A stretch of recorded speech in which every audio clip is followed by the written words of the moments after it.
So my name is Lee Cronin and I am a chemistry professor. Now what do? I run a research group at the University of Glasgow, and I think we're searching for one of the questions I think is the deepest question I can think of. It may not be that deep in the scheme of things, but I'm trying to search for how to make a new life form and how to put all of chemistry in a box.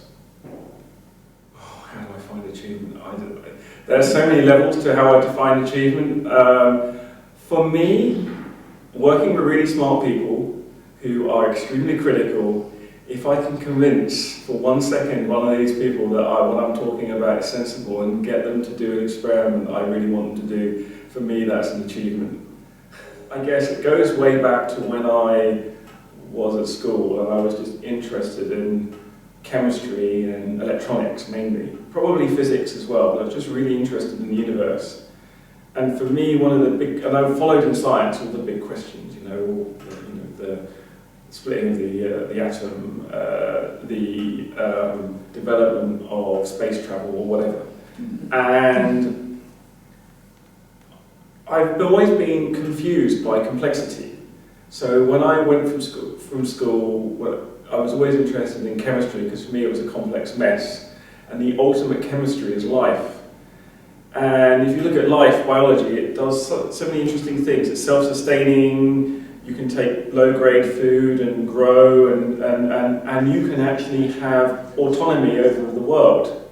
So you can decide to do. So I'm really interested in what turns dead chemistry into living biology. And I figured that trying to make an artificial life form would help me answer those questions, if I'm sounding coherent.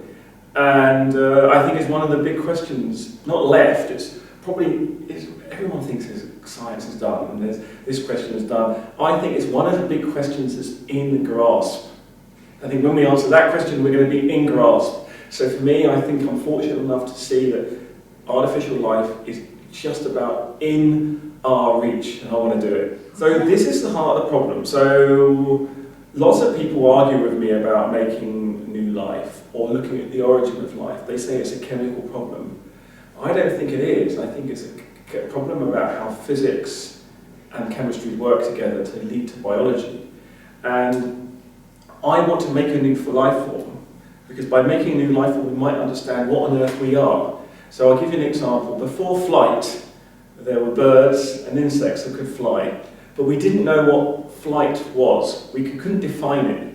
So if I make a slightly new type of flying machine, like an aeroplane, everyone goes, oh, that's interesting, that looks like an aeroplane. The Wright brothers flew a few hundred meters. Before you know it, you can get on an aeroplane and go from London to Tokyo.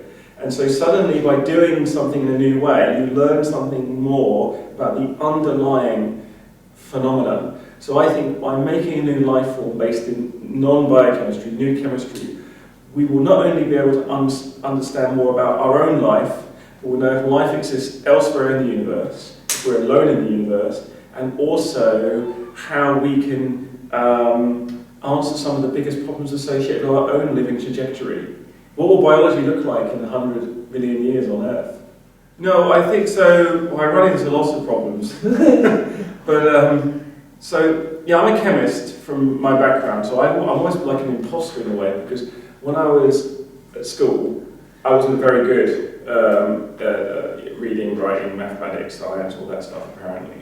But I've always been really interested in maths and physics. That's my secret kind of thing I do, and a lot of computer programming.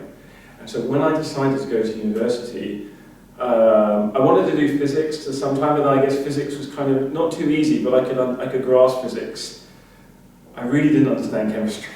So I became a chemist, and I learned all the toolcraft of the chemistry. So I learned how to look at make molecules and look at molecules. And only in the last few years, because I'm a card-carrying chemist, with all these molecules behind me that I've made, suddenly everyone's really confused. And so I've been very lucky in getting funding, very lucky in publishing papers that give people validation of my chemistry credentials. But now I've gone interdisciplinary, they are exactly as you say, they are quite confused.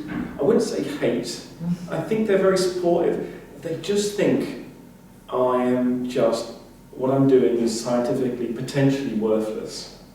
And that drives me on to try and prove them wrong, of course. And of course, when they say, they imply it's worthless politely, I say, well, what are your requirements? What do you need me to demonstrate to you for me to prove to you that this is really exciting?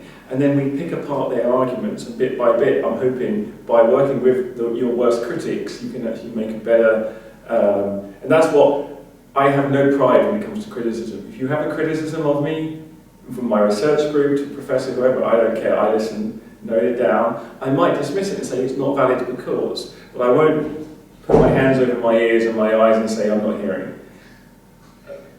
So your wife's work is actually a great gamble. Yeah, it's a huge gamble. But I think I always wanted to be a real scientist, right? And I'm not sure if I am What yet. does that mean? I don't know. I mean, I'm the Regius Professor of Chemistry in Glasgow. I'm the only Regius Professor of Chemistry in the world. The professorship was established almost 200 years ago.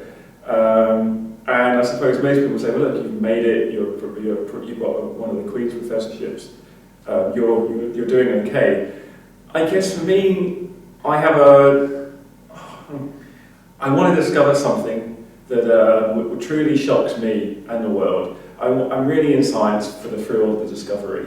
So the gamble, everyone thinks I'm taking a gamble, but for me, this is just the process I need to do science. And I'm actually quite comfortable taking the risk, because if I knew what was going to work, I would have done it already. And I think people don't understand that science is just intellectual. It's not, well, I don't want to belittle it, it's not just intellectual gambling, but it's being willing to ask questions. Some people are too smart to be scientists. I'm just dumb enough. Because if you're too smart, you think you know the answer to the experiment, and then you never do the experiment. You always have to be that childlike, try and attempt to do the experiment, not know the answer. So it is a gamble, but for me, I enjoy it.